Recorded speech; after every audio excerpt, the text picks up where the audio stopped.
Behringer have announced the Solina. It's their interpretation of the Solina String Ensemble instrument from the 1970s.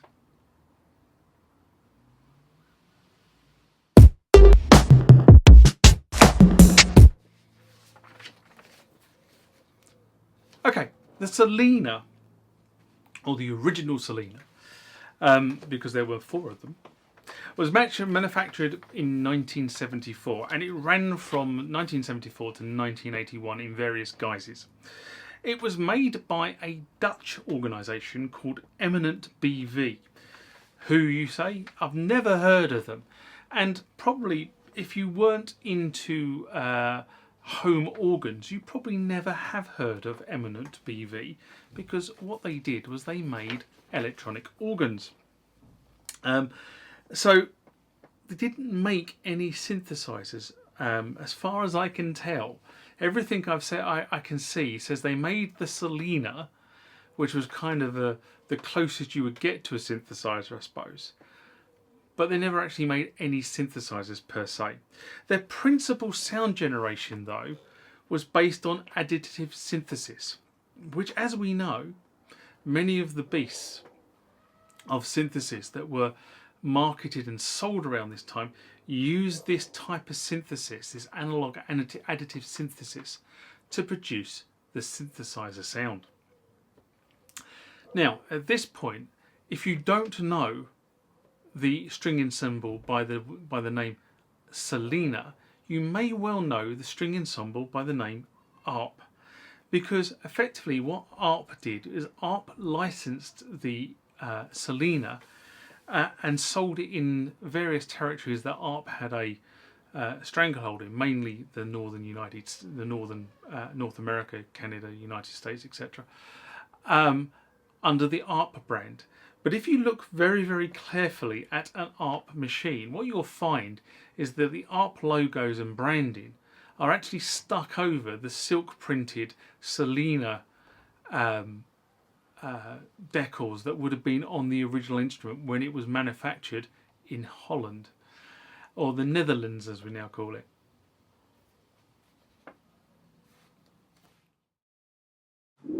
Remember, like, comment, subscribe to the channel. Go over to Instagram and follow me there. Go over to Facebook, follow me there. That's where the normal notices are. And consider becoming a Patreon.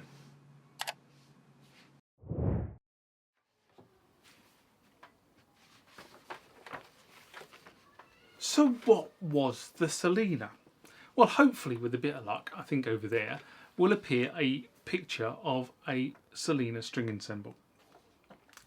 As I said, it was launched based on technology used by Eminent in their organs, and it came into the market that was hungry for more realistic string sounds that could be used either live or in recording sessions.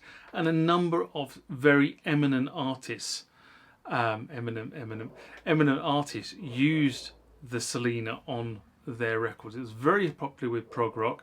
It was very popular with people like Jean-Michel Jarre, who used both their organs and the string ensemble in the production of some of their sort of 70s/80s albums.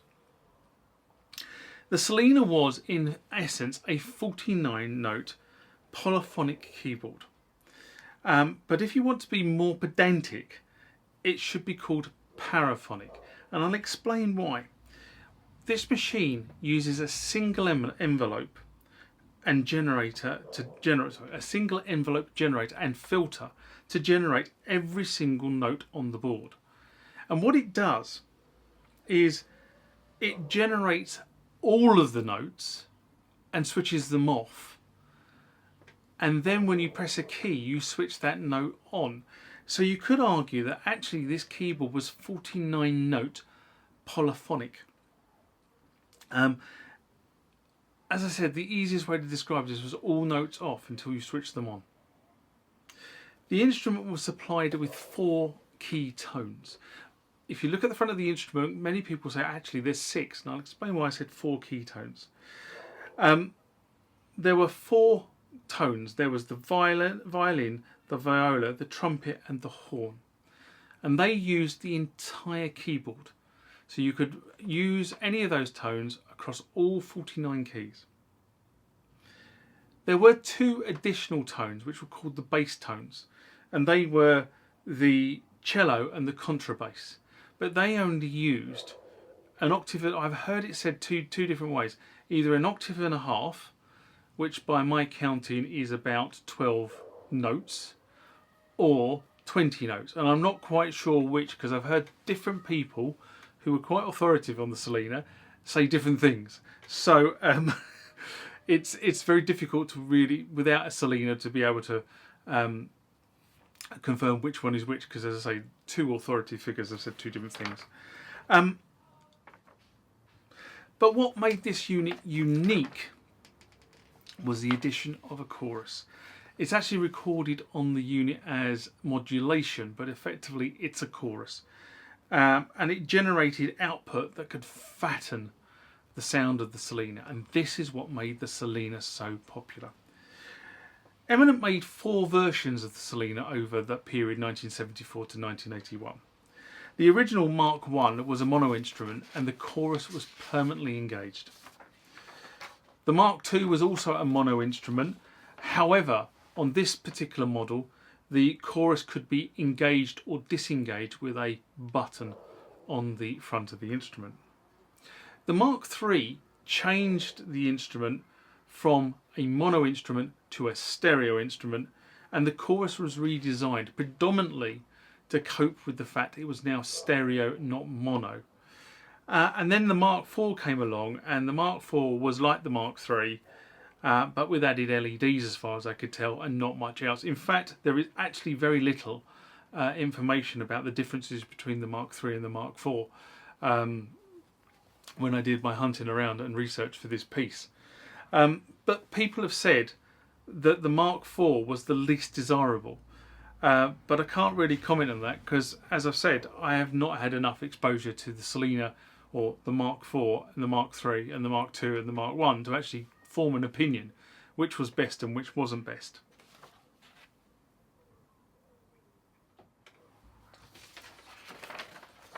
Now, this is where it gets really interesting, because I actually had access to a Solina in the early 90s.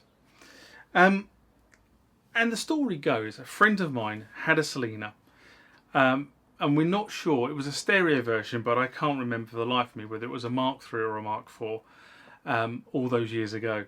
And to be honest, I haven't thought about this instrument in many, many years, although I did actually enjoy it when it was working.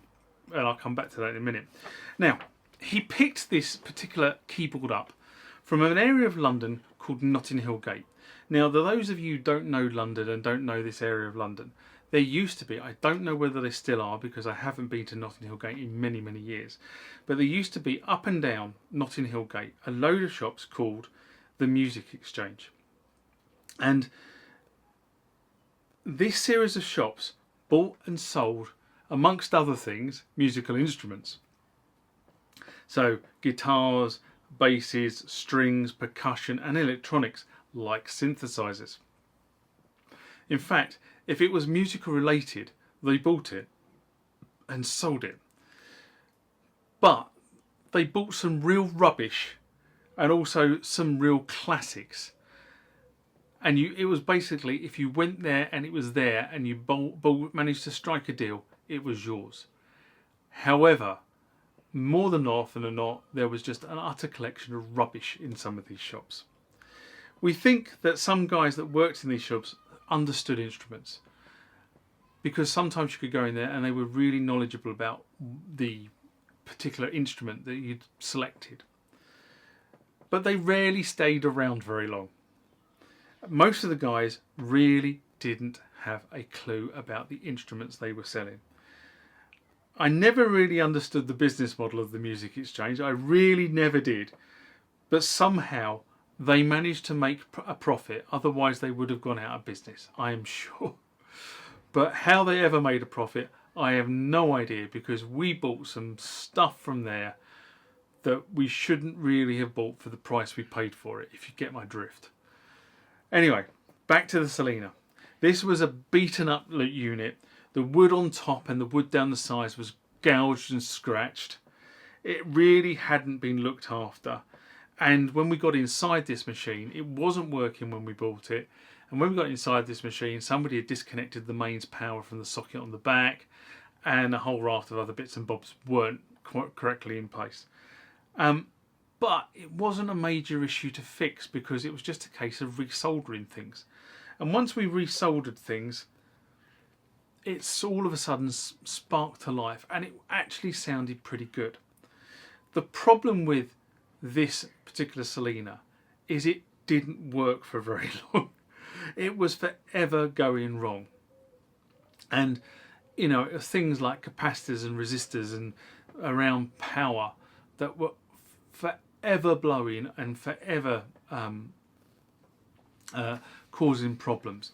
I mean, it wasn't a major issue because you could just get into the box, and then you would, take the damaged component out and replace it with another component. But in the years after this, I then learned that the power supply was actually the Solina's Achilles heel. It wasn't a switch power supply as we might expect it now, and it also didn't use things like voltage regulators to actually regulate voltage. It was all done by resistance and voltage splitting. It's probably the wrong terminology, but I kind of know what I mean in my head, but I'm not saying it particularly well in over the video. But there was none of the normal components you'd expect to find for a synthesizer in this particular point. Anyway, the power supply used to get quite toasty, which meant that the actual machine inside used to get quite toasty, and that's predominantly why I think and many of the components used to fail on a regular basis. Unfortunately, sounding lush does not give for poor circuit design. Poor circuit design is poor, whether it sounds lush or not. And although back then you've got to think about it, back then engineers didn't really have the tools that we have today to do nice big CAD drawings and identify things like circuit tracks being too close to each other and carrying voltage and that sort of stuff.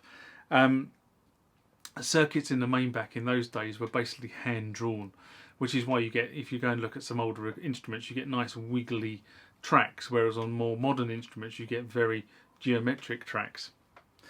Anyway, my mate eventually sold this instrument for more than he paid for it, so he was a happy bunny. Didn't account for the number of hours that we spent underneath and inside the instrument repairing it while he owned it, but nowhere near what that instrument might exchange its hands for today. Mind you, having said that, I'm not sure that instrument probably would have lasted till today given its reliability. It really did need a service tech who knew what they were doing looking at it back then.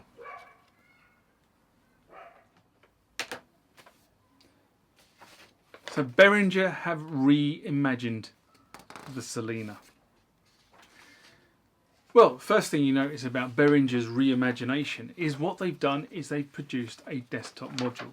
There is no indication that they will ever produce a keyboard module, a keyboard version of this instrument. It may come in the future, but based on all the information that Behringer have so far put into the market, it's desktop module only. Part of me thinks they've done it this way to keep the cost down. In a time of rising prices, I think maybe putting a keyboard on it would have not allowed them to hit their price point, and therefore being an unkeyboarded instrument will probably keep the cost down. The second big change you notice about this reimagination version, and there should be a picture of it up there with a bit of luck, is that they've added a phaser. No, there was never a phaser on any of the original 4 versions of the Solina, but many people added a phaser. And what Behringer have done is they've added the phaser based on the Electro-Harmonic small stone pedal, which was released in 1974. And it was also the pedal that many of the users of the original Solinas would have used to give the Solina the phaser effect that they were looking for. And of course, back then you could engage the modulation on the Solina itself and engage the phaser, and you could run both effects together. So that's what they did back in the day. Behringer have effectively replicated that. You can run both phaser and chorus at the same time to produce the same effect on the reimagined tones being produced by this unit. The next question is, have they kept the tone generation to 49 notes or allowed this to be extended? Now, I'm going to be honest on this. The jury is out, and I'll tell you why I think the jury is out. There are a number of people saying the original was based on 49 notes because of dum dum dum dum dum, and a number of people saying, but it's being generated by an ARM chip now. Why would they limit themselves to 49 notes? I've got to be honest, I've seen nothing concrete from Behringer actually stating one way or the other. You can guarantee it will do the 49 notes that the original Solina would do. Whether it will actually do octaves either side of that 49 note range, jury's out. Might be interesting to see if it could do an 88 keys worth, but let's wait and see, because the information that Behringer have put to market so far is more of a shop window rather than seeing how it actually really works. Now, the other thing is about this unit is that Behringer have not quoted a release date. They've been very, very careful in not stating any release dates to market. They've been caught out on this in the past. As we went into lockdown, they announced a whole raft of products, and we've seen few of them actually hit the market. The reason for that is very simple, that there is a worldwide shortage of parts in the supply chains, and I suspect they will not announce a release date until they've actually secured all the parts to make whatever it is their production run. So there's nothing concrete on that, but we'll have to wait and see when it hits the market. They have announced on a couple of forums have announced that they are targeting a $360 release price for this particular unit. However, what I will say to that is other manufacturers, and I can think of one or two in particular, have really started to hike the prices of their units to reflect the supply chain issues and the cost increases within those supply chains. In fact, one of them was quoted as actually increasing its prices by nearly 60%. So 360 might not be the opening gambit. It might be 400 or maybe 450, depending on how much price inflation has to be built into the unit, together with a profit margin for Behringer. Otherwise, why would you do it? Now, I believe that this new unit is modelled on a Mark IV Solina. The reason for that is, if you go back 2 and a bit years on the Behringer YouTube channel, you will find that Behringer Germany were showcasing a Solina Mark IV, and the fact that they were investigating the Solina Mark IV to build a new unit. So therefore, I think this is based on the Mark IV, and therefore, whether it's the best unit or not, going back to my earlier comment, don't know. But that's that's my theory on this. Now, I have to admit, the U2's teaser video definitely recreated the sounds of this keyboard as I remember them. When it was working, of course.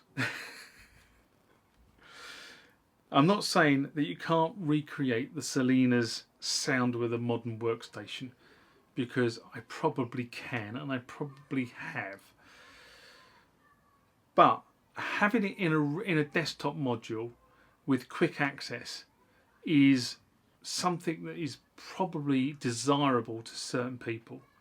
Now, there are people who turn around and say, is all Behringer doing here rehashing old instruments? Well, yes, they are, because the instrument manufacturers themselves are either not in a position to remake the instrument or not willing to remake the instrument. Hence the reason why we've got a Behringer 909 and a Behringer 808 and several other instruments in the Behringer range which emulate other manufacturers' instruments with a reimagination piece put on top. Is this a good thing or is this a bad thing? I'm going to let you decide, because I actually think giving people access to these legendary instruments is actually a good thing, because you can't buy them unless you've got extremely deep pockets. Now, you know, a 909 will set you back. An original 909, like I've borrowed from a friend of mine, will set you back £4,000. Right? Remember, the 909 was originally a flop when it was manufactured. Hey ho. Anyway, let's wait for Behringer to get the Solina into the influencers, and let's see what some of these influencers can do with this unit in terms of making it to the point of I need to buy one of these. And on that note, I'm going to say live long and prosper, and I'll see you next time. Bye bye.